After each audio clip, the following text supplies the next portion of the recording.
강혜신의 오늘의 미국.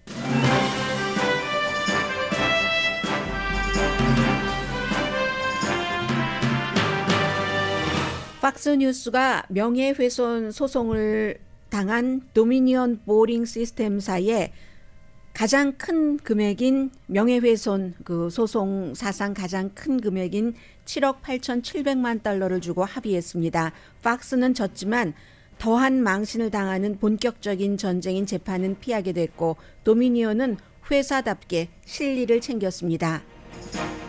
세계가 지켜본 이 케이스는 부정선거가 아닌 줄 알면서도 부정선거라고 선동한 팍스뉴스가 시청자를 따라가다가 거짓의 구렁텅이로 빠졌다는 게 결론입니다.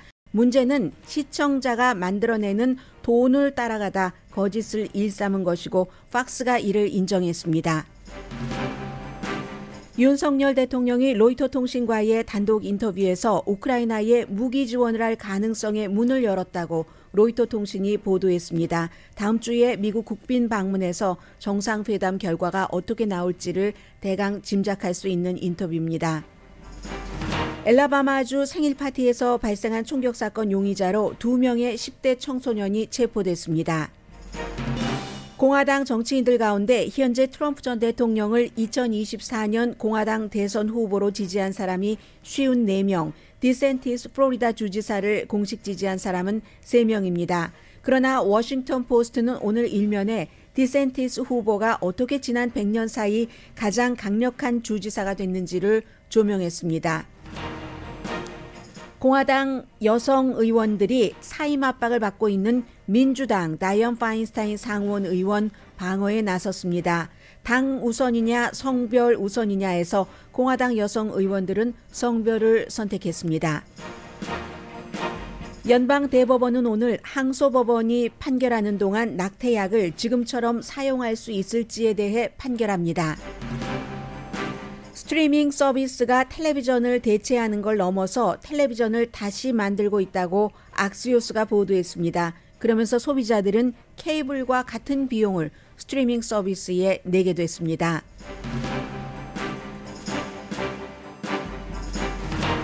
여러분 안녕하십니까? 오늘의 미국 강혜신입니다. 아마 오늘 미국에서 방송되는 한인 방송사 가운데서는 이 내용을 탑뉴스로 선택한 방송사가 드물 겁니다. 저는 오늘의 미국이기 때문에 미국의 탑뉴스를 그대로 선택을 해서 전해드리겠습니다.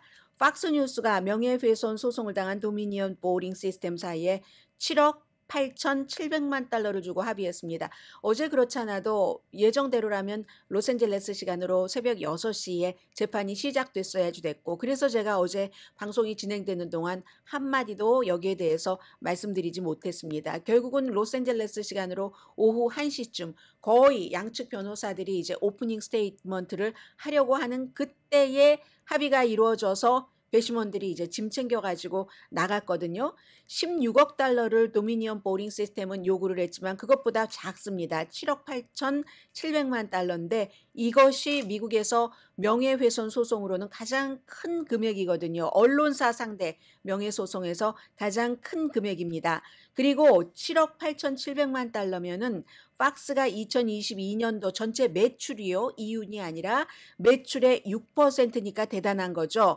팍스는 지금 현금과 현금에 준하는 그런 캐시 보유율이 41억 달러입니다. 보유한 캐시의 한 5분의 1 정도를 도미니언 보링 시스템에 주고 합의를 했다는 겁니다. 그러면 이 도미니언 보링 시스템은 2018년도 사모펀드에서 이 회사를 인수할 때 8천만 달러였거든요.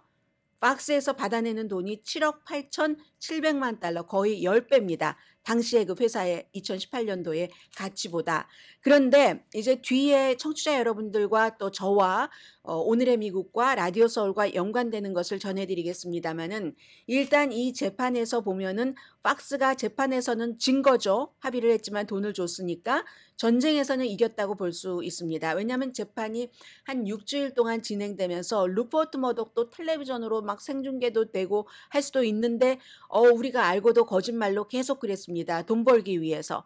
션 해니티도 터커 칼스도 로라 잉그램도 계속 나와서 그렇게 말을 할 수밖에 없는 그걸 모든 사람들에게 확인을 텔레비전을 통해서 파워풀하게 확인을 해줄 수 있는 그런 상황에서 그것은 피하고 싶었던 겁니다. 우리가 지금 보유하고 있는 현금 5분의 1을 도미니언 보링 시스템에 주더라도 박스가 도미니언 보링 시스템이 뭐 우고 차베스와 관련된 뭐 이렇게 해서 우고 차베스를 지지하기 위해서 만든 회사다, 민주당 돈이다, 이 부정선거다, 트럼프라고 찍으면 바이든으로 바뀐다, 이렇게 얼마나 많이 선동을 하면서 부정선거였다고 얘기를 했는데 이걸 어제 다 가짜였다고 인정을 했습니다. 성명서에서는. 아마 오늘 아침 박스 텔레비전을 보신 분들은 이런 내용 하나도 못 보셨을 겁니다.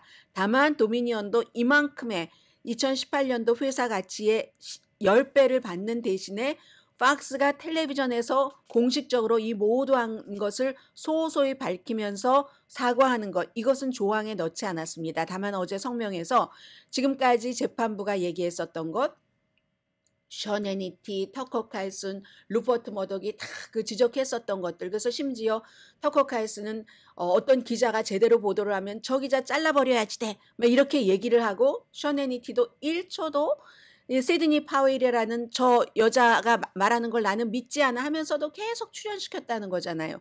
부정선거라고 얘기해요. 왜냐?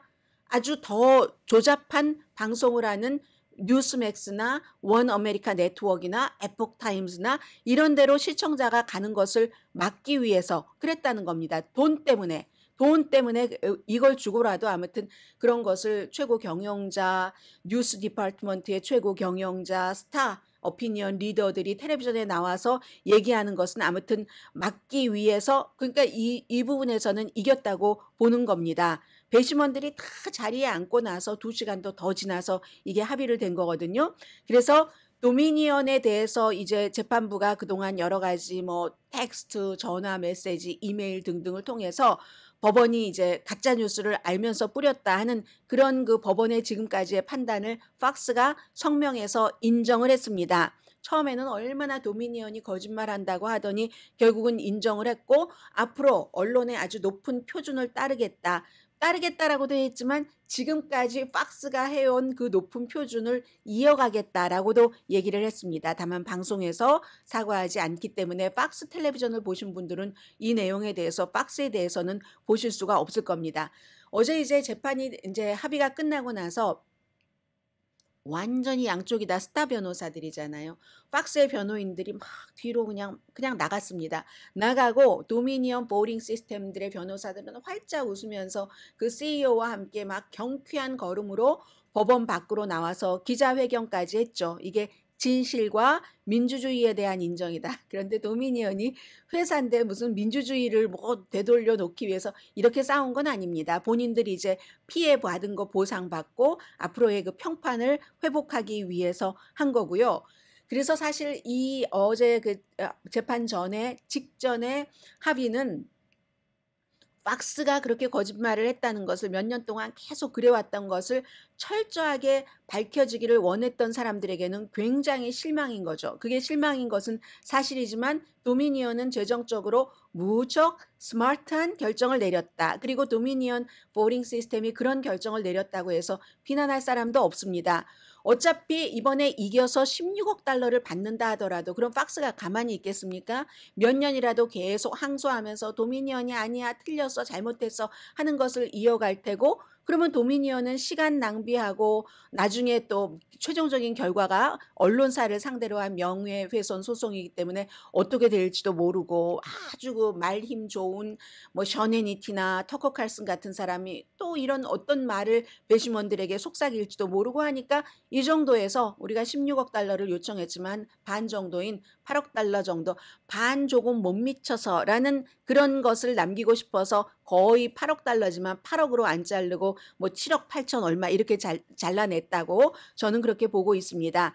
그래서 이제 기본적으로 이제 팍스가 우리가 잘못했다 하니까 어느 정도의 평판은 이제 그 회복을 한 셈인데 이 끝이 아닙니다. 팍스는 개인에게도 계속 그 유명한 그 스타 오피니언 리더들에게도 소송이 들어가 있거든요. 그리고 이 케이스는 루디 줄리아니, 시드니 파웰에 대한 도미니언 보링 시스템의 고소가 아직 남아있고, 또 도미니언 보링 시스템은 16억 달러를 팍스와 팍스 코퍼레이션의 명예훼손 손해배상 소송을 했지만 이것보다 더 큰 27억 달러를 소송한 역시 선거 테크놀로지 회사입니다. 스마트매틱이라는 시작되지도 않았습니다. 앞으로도 도미니언 보링 시스템이 폭로하지 않은 것을 이 회사의 재판이 시작되는 동안 폭로가 될 겁니다. 아마 팍스는 이것도 수습을 하려고 하겠죠. 돈을 주면서 뭐 도미니언 보링 시스템보다는 계산상으로는 많이 줘야지 될 수도 있겠네요. 그런데 오늘 애틀란틱의 그 베테랑 기자가 어떻게 표현을 하냐면 어떻게 보면은 팍스가 진짜 책임자가 아닐 수도 있다. 왜냐하면 처음에 트럼프가 그 대통령 선거에 출마하려고 할 때 보수적인 내가 보수주의자입니다 할 때 그 가짜 보수를 팍스가 막아보려고 애쓰다가 저항하다가 묵인했고 왜요?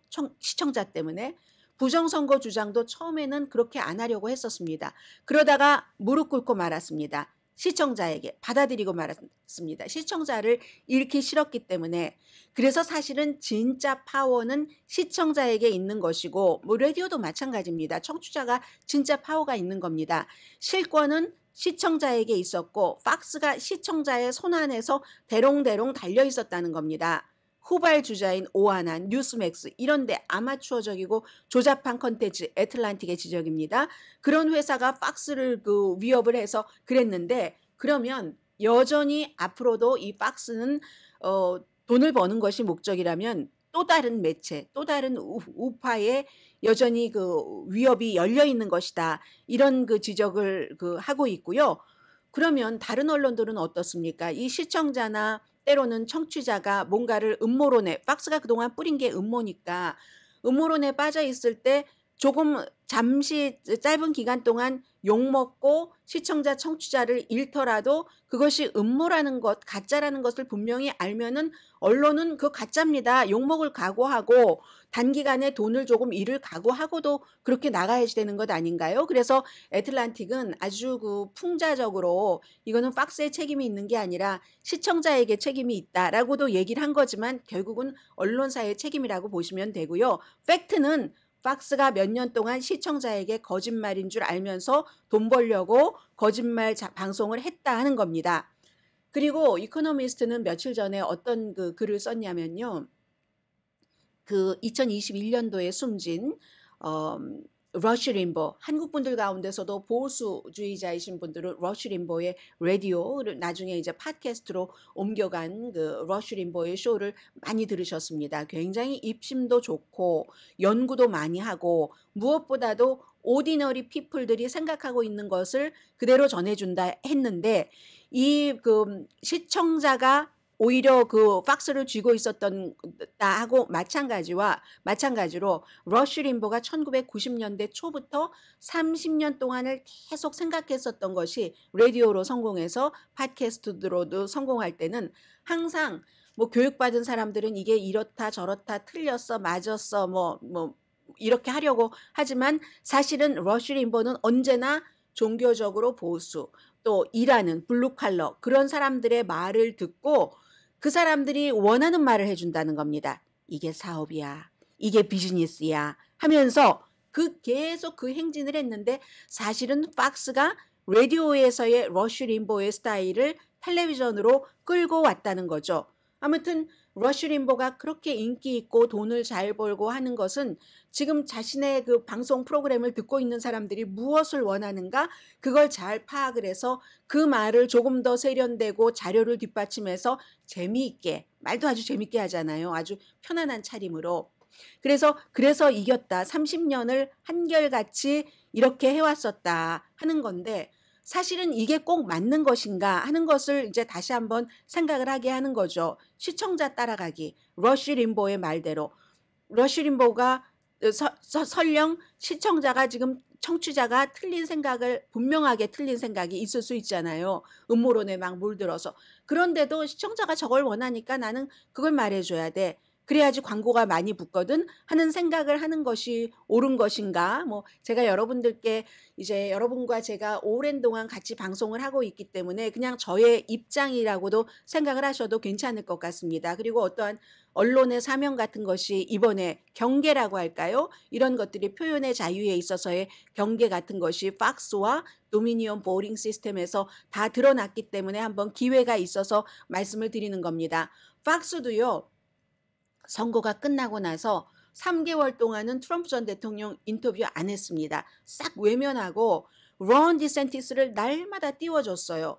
그런데도 시청자들이 론 디센티스보다는 트럼프를 좋아하니까 다시 트럼프와 손을 잡고 있습니다. 트럼프에게 문제가 생겼을 때. 기소되고 뭐 여러 가지 또 무슨 기밀 문건 뭐 이런 것으로 영장 청구 받아서 무슨 FBI가 급습하고 이럴 때마다 트럼프의 지지자들이 그쪽에 몰리니까 박스도 이거 아니야라고 하려고 하다가 그렇게 갔는데 목적이 노블하지 않다는 거죠. 그게 고귀한 목적이 있어서가 아니라 돈 따라서 시청자가 박스 안 보면 광고가 안 붙어서 그러니까 시청자가 그렇기 때문에 결국은 시청자가 움직이기 전에는 박스는 2024년도에도 또 같은 시청자가 음모론을 믿고 싶으면 그렇게 갈지도 모르겠습니다. 아무튼 이것은 밴더빌트 대학교의 보수적 미디어 그 역사가인 니콜 해머 교수가 얘기를 한 겁니다. 그래서 루퍼트 머덕이 언론이 때로는 이제 시청자가 원하는 알고 싶은 것, 생활 정보 같은 것을 많이 알려드리는 게 이제 저희의 사명이죠. 그렇지만 뭔가를 요즘은 매체가 많으니까 전통적인 매체 이외에 여기저기서 음모론을 갖고 물들어 계실 때 저희가 그건 아닌데요라고 말씀을 드려야 되는 것도 있잖아요. 그런데 이 교수는 루퍼트 머덕은 사실은 어느 정도 돈도 벌면서 또 어떤 일정 시기가 지나면 잘못된 것을 바로잡아서 시청자들에게 바로잡을 수 있다라고 생각을 했다는데 그게 안 된다는 겁니다. 어떻게 두 가지를 다 합니까? 그러니까 그렇게 구렁텅이로 빠져 들어갔고 무슨 시청자나 청취자를 무조건 우리가 언론이 더 잘 알아 뭐 엘리트하고 이끌려고 해서도 안 되지만 무조건 또 시청자나 청취자가 들으려고 하는 것만을 해도 그것도 목적 자체가 광고, 돈 받기 위해서 그래도 결국은 흥하지 않는다는 겁니다. 한참 흥했죠. 몇 년 동안 흥했다가 지금은 박스가 텔레비전을 통해서 저희가 거짓말인 줄 알면서도요. 돈 벌려고 그렇게 했습니다라고 얘기를 박스를 통해서 얘기하지 않아도 웬만한 사람 다 알잖아요. 특히 중도적인 사람은. 해서 박스도 이긴 것 같지만 졌고 진 것 같지만 있기는 있고 어쨌든 사실인지 아닌지를 파악할 힘과 시간을 그쪽에 많이 쓰는 사람들은 그런 것을 사실인지 아닌지를 파악을 해서 사실이다 아니다를 가려내는 것. 욕먹더라도 그게 편하고 그게 장기적으로는 성공하는 길인 것 같고 박스는 그걸 하지 못해서 이번에 뭐 거의 8억 달러를 주고도 신뢰도는 많이 떨어졌다는 것이 증명됐던 재판 직전의 합의였습니다.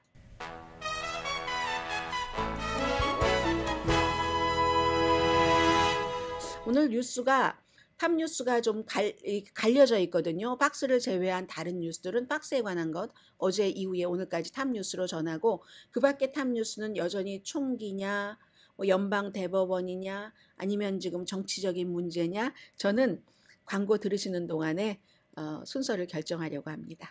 잠시 뒤에 뵙겠습니다.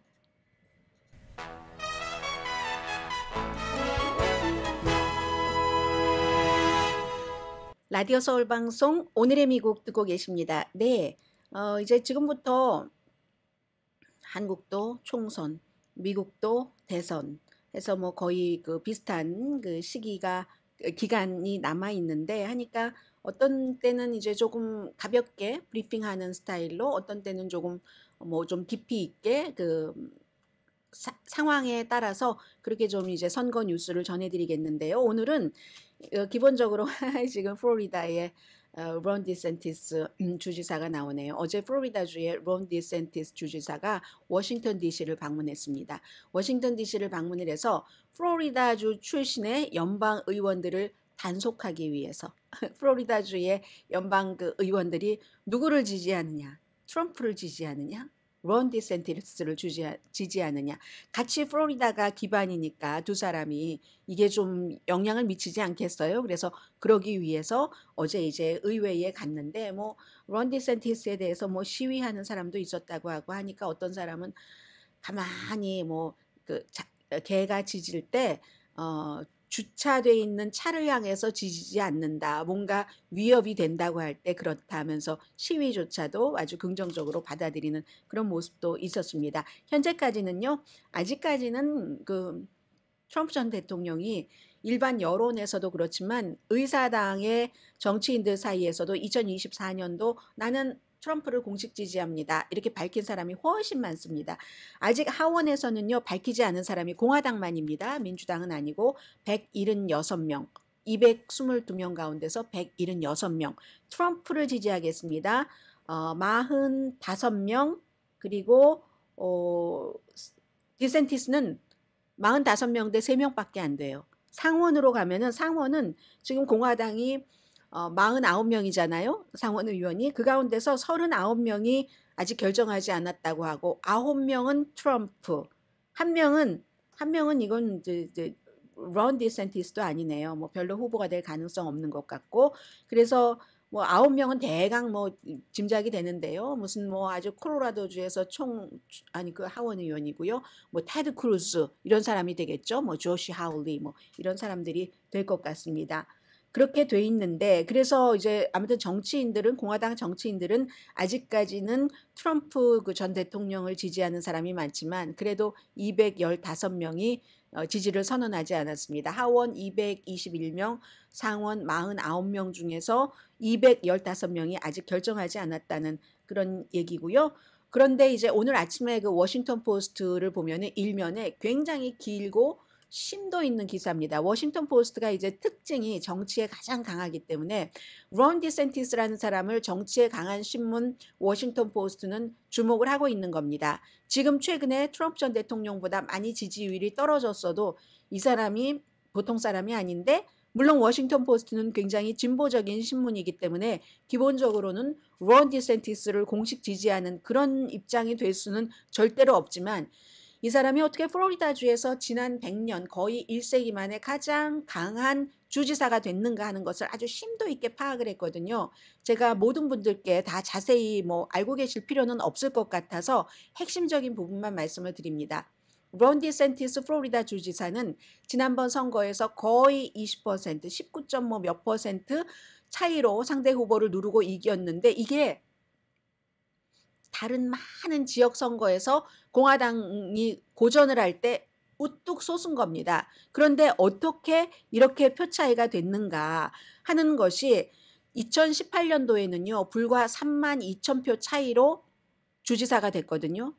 그리고는 4년 뒤에는 150만 표, 32,000표에서 4년 사이에 주지사를 하면서 150만 표로 표 차이를 높였으니까 얼마나 인기가 있다는 거예요. 이 사람은 목적이 Make America Great Again이 아니라 트럼프대로 Make America를 플로리다로 만드는 거. 그럼 플로리다가 어떻게 됩니까? 모든 것에 있어서 다 보수잖아요. 학교에서 아이들 가르칠 때도 교과서도 굉장히 보수적으로 하도록 해놨고 어제도 뭐 디즈니가 그런 정책을 따르지 않으니까 디즈니 그 옆에 붙어 있는 땅에 뭐 교도소를 지을 수도 있어 하고 위협을 해서 트럼프 전 대통령을 포함한 많은 공화당 의원들이 비난을 했어요. 마이크 펜스 전 부통령도 비난을 하고 뭐 크리스 크리스티 뉴저지 주지사도 비난을 하고 그건 공화당 스타일이 아니다. 공화당은 비즈니스를 하면은 비즈니스는 너의 비즈니스지 none of my business다 하는 것이 공화당인데 론 디센티스는 그게 아니네 하고 다른 대선 후보들이 지금 비난을 했는데 그런 정도로 모든 것을 굉장히 보수적으로 가져간다는 거죠.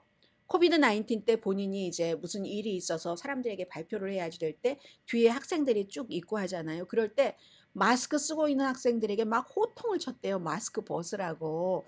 그럴 정도로. 근데 이게 그냥 행동에서만 한 게 아니라 지금 플로리다가 주지사도 공화당, 뭐 주의회를 공화당이 장악하고 있기 때문에 완전히 이걸 법으로 만드는 겁니다.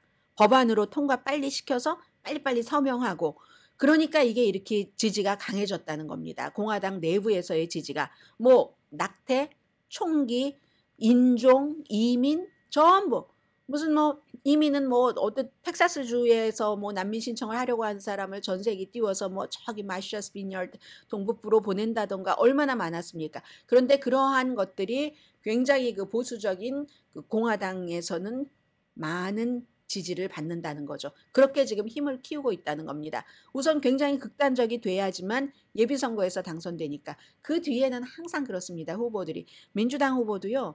예비선거 당선될 땐 굉장히 민주당식이에요. 거의가 요즘은 오픈 프라이머리도 많지만 거의가 그 당 내에서 지지를 받는 사람들이 예비선거에서 투표를 하기 때문에 그렇게 당선되고 본선은 당만 갖고는 도저히 될 수 없으니까 중간에 무당파, 온건한 사람을 본인으로 끌어오기 위해서 그 같은 또 정책, 선거 캠페인을 하죠. 지금 미국이 민주당 25%, 공화당 25%, 그리고 49%가 무당파라는 것 아니겠습니까? 아무튼 오늘은 워싱턴 포스트가 일면에 지금까지 론 디센티스는 어찌 보면 트럼프보다 더 무서운 사람이다. 트럼프 전 대통령은 또 이랬다 저랬다 하는 거라도 있고 완전히 막 단단하지도 않는데 그리고 기분에 따라서 행동하기도 하는데 그것도 아주 천재적으로 어떤 때는. 그런데 론 디센티스 같은 경우는 정확하게 이 사람 정말 똑똑하고 공부도 많이 한 사람이거든요. 그러니까 처음부터 굉장히 계획적으로 한다는 거예요. 단단하게 해서 더 무섭다. 메이크 아메리카 그 플로리다처럼 하면은 캘리포니아주 사람들이 플로리다에 가면은 엄청 이상한 사람 대접받는 겁니다. 아무튼 그런 것이고요. 그리고 그런 점도 있고 그렇게 그 플로리다주에서 입법을 함으로써 본인 곁으로 딱 공화당을 몰리게 했고 지금 책을 하나 썼잖아요. 뉴욕타임즈에 아마 이번 주 일요일이 되면은 6주일째 베스트셀러 그 탑 그 순위에 올라가 있을 겁니다. 그걸 전했고요. 그리고 공화당에도 많진 않지만 연방 그 상원의원 가운데 여성들이 있잖아요. 그 여성들이 민주당의 다이언 파인스타인 연방 상원 의원을 보호를 하고 있습니다. 물론 어제 이제 이 그 다이언 파인스타인 의원이 2월부터 대상포진에 걸려서 지금 투표도 하지 못하고 하니까 민주당으로서 뭐 걱정되는 그런 사람들도 있고 아니면 이 사람이 빨리 사임해야지 내가 지지하는 사람이 그 임기 채우고 나중에 정식 선거에서 정식 상원의원이 되잖아 하는 뜻으로 하는 사람도 있지만 사임하라는 압력까지 나오잖아요. 민주당에서. 그러니까 이제 다이언 파인스타인이 내가 사임은 안 하고 임기는 2024년 거고 다 채울 거고 그냥 다만 중요한 인준이 지금 안 되고 있는 본인이 없어서 사법 그 위원회만 다른 사람으로 대처를 한다 하는데 어제 공화당이 그거 안 해줬습니다. 그거 하려면 공화당 표가 적어도 10표 필요하거든요. 임시로 사법 그 법사위원회에 그 위원 멤버를 만들기 위해서는 민주당에서. 근데 그거 안 해줬고요. 당연히 안 해주겠죠. 해서 그렇게 해주고 나면은 뭐 아무튼 어쨌든 인주는 뭐 과반만 돼도 되는 것이니까 바이든이 원하는 사람을 빨리빨리 그 자리에 놓을 수가 있잖아요. 일이 잘 돌아가면 공화당은 싫죠. 미국이 양당제이기 때문에 결국은 잘 못해서 본인들이 정권을 잡기를 원하는 게 큽니다. 상원에서도. 그래서 그런데 그 사이에도 공화당의 연방 상원 의원 몇몇 사람은 예를 들어 아이오와주의 조니 언스트 유명하잖아요. 이분도 남자라면 이런 일이 일어났을까? 뭐 아파서 몇 주일 안 나온다고 이렇게 얘기를 했고 마샤 블랙번 테네시주의 상원 의원입니다. 나는 말이에요. 뭐 나이를 차별한다. 89살이니까요. 이 그 다이언 파인스타인이 나이 차별한다, 성 차별한다. 이건 잘 모르겠어요. 그런 건 잘 모르겠는데 분명한 건 남자 상원 의원한테는 이런 일이 안 일어난다는 겁니다. 이렇게 얘기를 했으니까 이게 민주당의 낸시 펠로시 하원 의장이 한 얘기와 똑같은 거잖아요. Interesting. 남자 의원이 그럴 땐 어디 그러는 일이 있느냐 하는 건데 지금 이게 로카나 그 실리콘밸리가 지역구인 이 의원은 사임하라고 얘기를 하죠. 젊은 남자 의원은 인도계 민주당인데도 불구하고 그래야 본인이 원하는 사람이 게빈 뉴섬이 아프리칸 아메리칸을 그 자리에 넣겠다고 했으니까 게빈 뉴섬도 뭐 이거 주지사 끝나고 나서 뭐 대선에 한번 나가볼까 막 이런 생각을 하니까 민주당으로서 아프리칸 아메리칸의 강력한 표가 없이는 큰일을 할 수 없다는 걸 알고 일단 그 자리에 아프리칸 아메리칸을 한다고 하는데 바로 그 아프리칸 아메리칸 라스트 네임이 리인 바바라 리 저쪽 북쪽에 북가주에 있는 의원이 정치인이 바로 로카나가 지지하는 사람입니다. 낸시 펠로시는 이 다른 사람을 아담 쉬프를 지지를 하고 그러니까 민주당 내부에서도 본인들의 정치적인 이해관계와 다 이게 맞는 건데 로카나는 거기다 한 가지 또 뭐 이해할 만한 얘기는 해요. 지금 다이언 파인스타인 연방 그 상원의원이 89세로 단지 지금 2월부터 지금까지 75% 투표에 참여하지 못했거든요. 그런 게 있지만 단기간의 문제가 아니라 지난 몇 년 동안 기억력도 오락가락하고 판단력도 오락가락하고 어떤 때는 상원법사위원회 청문회가 이렇게 열리는 거 보면은 제가 보더라도 몇 년 전에 다이언 파인스타인과는 영 다르거든요. 그러니까 이제 그런 것도 일리가 있기는 있고 그러나 여성들은 너무 오랜 동안 연방 상원에서도 여성들이 무시되고 방치되고 들어갈 틈조차 없었기 때문에 수십 년 동안을 지금 나이가 들어서 조금 그 희미하기는 한다고 하지만 여러 가지 기억력이라든가 그렇지만 이 사람이 수십 년 동안 해왔던 것을 볼 때는 그 사람이 원하는 때 그것도 사임하는 기간을 딱 정해놨잖아요. 이번 임기까지만. 그러면 그것을 존중을 해줘야지 된다. 이제까지 남자들은 다 존중해주고 뭐 100살 넘고 뭐 이러면서 왜 여자 의원에게만 그러느냐. 이것도 이해가 되고 저것도 이해가 되고 하거든요. 이게 지금 미국이 보고 있는 그림이고요. 오늘 연방 대법원이 제5항소법원 루이지아나에 있는 그 항소법원이 판결한 낙태약을 쓰기는 쓰는데 제한적으로 써라 하는 것을 그대로 하라고 할지 아니면 항소법원의 완전한 판결이 끝나기 전까지는 지금까지 있는 그대로 뭐 임신 10주까지도 이 낙태약 미페프리스톤을 쓸 수 있게 하는지에 대한 결정을 오늘 내려줘야지 됩니다. 그래서 이건 막 내용이 막 길게 나오는데 그냥 딱 제가 지금 말씀드린 이것 하나만 새 겁니다. 오늘이 데드라인이다. 이걸 사무엘 얼리또 대법관이 하거든요. 왜냐하면 이런 경우는 긴급 요청을 했기 때문에 긴급 요청을 한 것에 대해서는 또 긴급하게 판결을 내려줘야지만 되니까 오늘 그것을 지금 기다리고 있고요.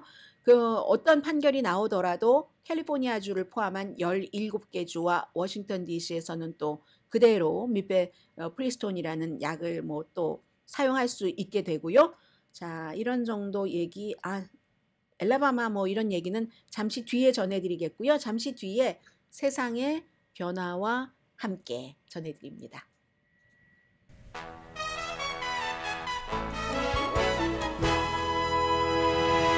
라디오 서울 방송 오늘의 미국 듣고 계십니다. 자, 여러분들께서는 넷플릭스가 세상에 나온 지 얼마나 된다고 생각하세요? 저는 뉴스를 하는 사람인데도 그렇게 오래됐는지는 몰랐습니다. 나중에 말씀드리고요. 스트리밍 서비스가 텔레비전을 대체하는 것을 넘어서 이제는 텔레비전을 다시 만들고 있다. 오늘 악시오스가 이렇게 표현을 했습니다. 그러면 텔레비전을 다시 만들어? 소비자는요. 텔레비전 사실은 스트리밍 쪽으로 간 게 케이블 텔레비전 돈이 너무 비싸. 응? 완전히 뭘 다 합쳐놔서 번들로 해놔서 이럴 수가 있어? 하면서 갔잖아요. 그런데 결국은 스트리밍 서비스도 그쪽으로 간다는 얘기입니다. 넷플릭스가 텔레비전 모델을 이렇게 만들어서 아주 새로운 창조를 하는 게 10년이 조금 넘었는데 그 하우스 오브 카드라는 것으로 그게 이제 1990년대에 영국의 텔레비전 드라마잖아요. 마가렛 대처의 바로 그 정치 드릴러라고 할까요? 그게 이제 넷플릭스가 딱 그 히트를 쳤는데 그게 벌써 이제 10년이 넘었고 그 90년대에는 BBC에서 방송을 했었고요. 텔레비전 번들이 싫어서 그래서 이렇게 와서 막 이렇게 했는데 넷플릭스가 점점 성숙해지면서 소비자들은 그동안 그 케이블 텔레비전에서 피하고 싶었던 것을 그대로 지금 이 스트리밍 서비스에서 이제 느끼기 시작한다는 겁니다. 사실은 이건 한국 분들이 크게 상관이 없어서 저도 뉴스로 전해드리지 않았는데 일요일에 그 리얼리티 TV 그 라이브 이즈 블라인드가 막 지연되고 한 게 미국에선 굉장히 큰 뉴스였는데요. 스트리밍 서비스가 지금 두 개의 세상에 끼어 있다고 얘기를 합니다. 이윤이 있지만 구독자는 내려가는. 왜냐? 경쟁자가 많아지니까는요. 그리고 그러면서도 아직 완전하게 이해되지는 않은 그 미래, 스트리밍의 미래 이런 것. 구독자가 늘어나긴 하더라도 그 성장폭은 줄어들고 있잖아요. 그러니까 뭐 투자하고 한 사람들은 당연히 내가 투자한 돈은 어떻게 되지? 하면서 이윤에 집중을 하게 되고 이윤에 집중을 하게 되니까 막 가격을 올리다가 이것 가지고는 안 되겠어. 더 큰 사업을 해야지 돼. 하면서 라이브 이벤트를 하기 시작하는 거죠. 라이브 이벤트 비싸게 주고 보는 것을. 이건 결국은 그 소비자에게는 아주 그 좋은 환경은 아니잖아요. 그래서 초기에 비싼 가격 피해서 뭐 처음에는 넷플릭스도 $10 안 됐잖아요.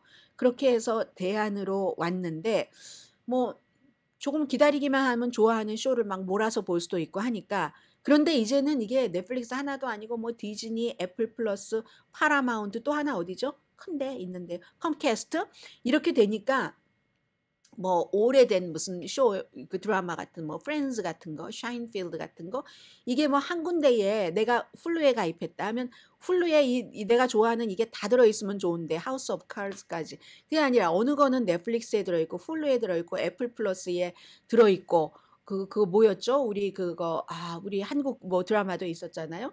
그렇게 되니까 카지노도 애플이었던가요?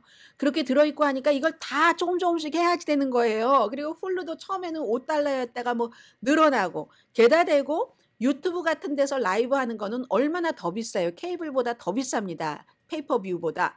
그러니까 이게 결국은 평균 이렇게 스트리밍 서비스를 많이 보는 사람들이 한 달에 내는 돈이 여러분 한번 계산해 보세요.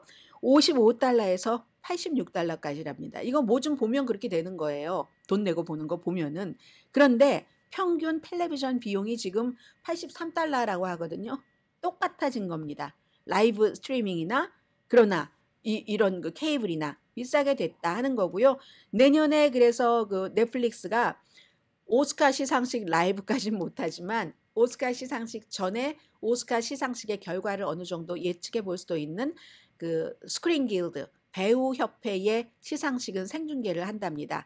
그러면 이게 다 그 돈 그쪽에다가 내고 하는 거니까 돈을 얼마나 많이 받겠어요. 그걸 다 그때 꼭 보고 싶은 사람이 그렇게 많을지 모르겠습니다만은 어쨌든 넷플릭스가 여기까지 와서 한때 주식이 뭐 $40였다가 $600, $700까지 올라갔다가 또 내려오고 이런 모든 것을 거친 기간이 얼만큼이냐면요. 세상에서 딱 스트리밍 서비스 하면 넷플릭스야. 일단은 이렇게 넘버 원으로 생각할 때까지 1997년도에 만들어졌대요. 캘리포니아주에서. 2007, 2017, 20 몇 년 걸렸네요. 그리고도 10년 전까지는 아주 미미했고 10년 전도니 뭐예요? 한 몇 년 사이에 확 일반인들까지 퍼진 건 아닌가요?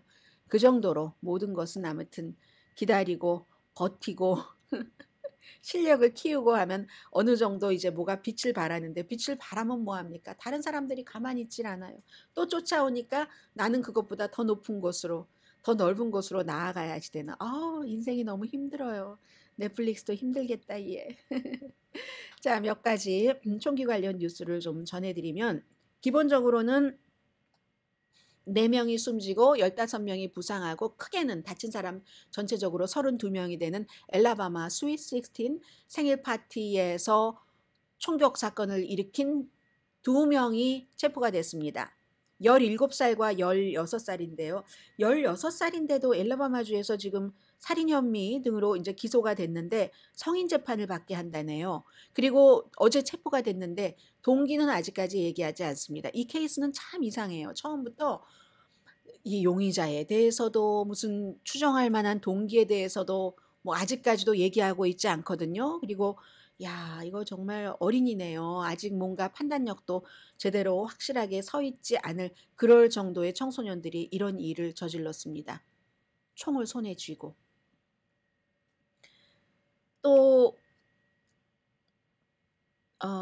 이 내용은 오늘 뉴욕타임스가 보도를 한 것을 전해드리겠는데 다른 많은 매체도 보도를 했지만요. 84살의 백인이신 분이 16살의 흑인 소년이 이제 집을 잘못 찾아가서 그 벨을 눌렀다고 하죠. 벨을 눌렀더니 그 집 안에서 뭐 유리를 통해서 문을 통해서 총을 쏴서 머리에 맞고 손에 맞고 이 청소년이 살아나긴 했습니다. 그런데 어머니가 얘기하는 걸 보니까 멍하니 완전히 황망하니 멍하니 이렇게 눈을 뜨고 그리고 눈물이 막 줄줄줄줄 흐르고 그러니까 그 사건에 대해서 많은 것을 그 반추한다고 할까요? 계속 그렇게 멍하니 있답니다. 물론 중간에 무슨 뭐 바이든 대통령과 통화도 하고 이런 일은 있었지만 이 84살의 분이 이 하루 이제 경찰에 들어갔다가 풀려났다가 사람들이 막 이렇게 말이 돼 하니까 본인이 스스로 자수해서 경찰서에 갔는데 지금 또 보석금 $200,000 내고 풀려났거든요. 무장형사법 위반 1급 폭행 혐의지만 혐오 범죄는 아니라는 겁니다. 심지어 검사, 경찰이 인종이 이유일 수도 있다라고 얘기를 하는데도 혐오 혐의는 아닌 거예요, 지금. 그런데 이 청소년이 특히 뭐 우등생이었다고 하고 마칭 밴드의 멤버였다고 하고 하면서 뭐 이런 얘기를 하고 가만히 앉아서 뭐 어디만 응시한다고 하니까 그러는데 이 청소년은 또 솔직합니다. 경찰이 왔어요, 병원에. 와서 인터뷰를 하는데 오지 말라는 소리는 들었답니다. 오지 말라고 하는 소리는 들었다는 게 청소년의 진술이지만 그렇지만 많은 사람들이 거기 이제 집이 드문드문 있고 뭐 뜰도 넓고 그래요. 많은 주민들이 얘기를 하는데 우리 집 앞에 수많은 사람들이 드나든다. 날마다 집 앞을 오고 가고 하는데 그런데 그렇다고 해서 내가 그 사람들에게 전부 그들의 머리에 총을 쏘지 않는다. 이게 이제 그쪽 지역의 대부분의 주민들의 얘기입니다. 더군다나 이게 미주리주 캔사스 시티에서 일어난 일이잖아요. 미주리주도 무슨 뭐 엘라바마 이런 데와 마찬가지로 스탠드 유어 그라운드 법이 있기 때문에 나의 이 지역에 내가 위험하다고 생각되면 방어할 수 있는 권리. 그런데 이제 이게 문제가 있는 거죠. 방어할 수 있는 권리가 있지만 꼭 필요한 경우가 안 되면 아니면 안 된다고 하는 것이고 그리고 지금 이 백인 이분은 소년이 그 문 손잡이를 잡았다고 얘기를 하는데 문이 두 개잖아요. 그 겉에 있는 문에 손잡이를 잡았다고 하고 소년은 문 손잡이는 안 잡았고 벨만 눌렀다. 이렇게 얘기를 합니다. 잠시 뒤에 뵙겠습니다.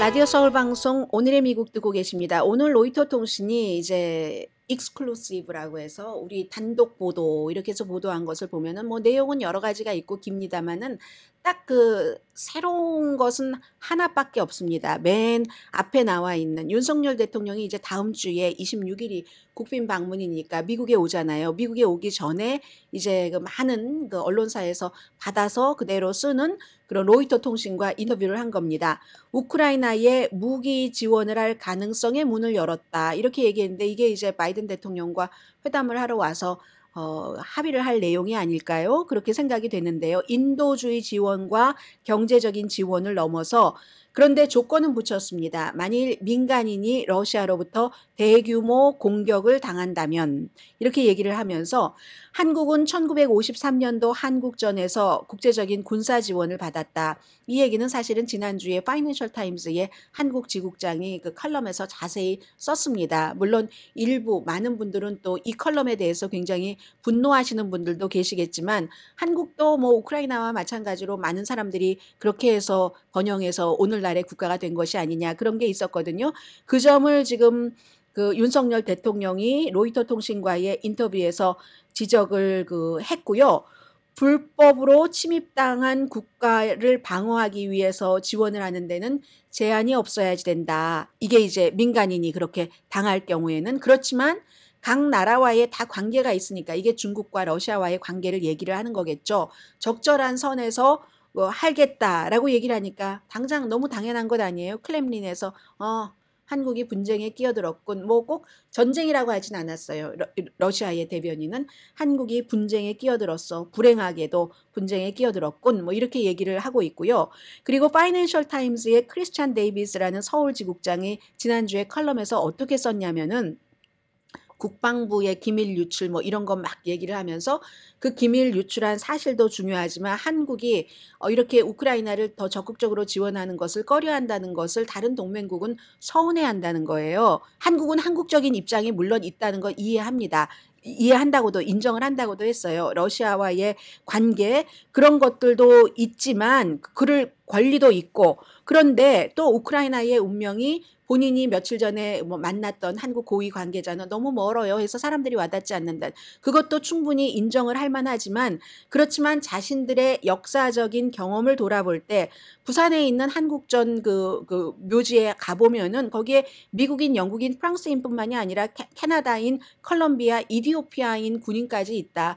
그렇게 해서 한국이 사실은 전쟁에 이겨서 전쟁이 뭐 소련과 미국의 대리전이었던 어쨌든 이건 두고 전쟁이 일어났을 때 그런 사람들이 와서 한국이 그 다음에는 막 그런 시로 인해서 번영을 하고 오늘날 이런 국가가 된 것이 아닌가. 그 성공에는 다른 나라 사람들의 군인들의 희생도 있었다라고 얘기하면서 국제 시스템의 산물이 한국의 성공이다라고 얘기를 했거든요. 먼 곳에 있는 사람들이 그들을 위해서 싸우고 숨진 결과. 이 얘기를 아마 윤석열 대통령이 한 것 같고요. 그리고 윤석열 대통령이 또 무슨 얘기를 하던 한국에서 비난이 많을 텐데 저는 궁금한 것이 바로 이것입니다. 이것은 오늘의 미국을 후원해 주시는 분들부터 말씀을 드리고요. 미국에 이제 뭔가를 이제 줄 수도 있다는, 더 적극적으로 지원할 수도 있다는 그 신호를 주기 위해서 그전에 인터뷰한 것이 아닌가 생각이 되는데요. 그럼 한국은 미국에 이렇게 많은 것을 주면서 무엇을 받아갈 것인가? 왜냐하면 이번에 전기 자동차 $7,500 그리고 뭐 4월 18일부터는 그 반 정도를 지원받는 전기 자동차 모델이 이제 거의가 그 미국 것이잖아요.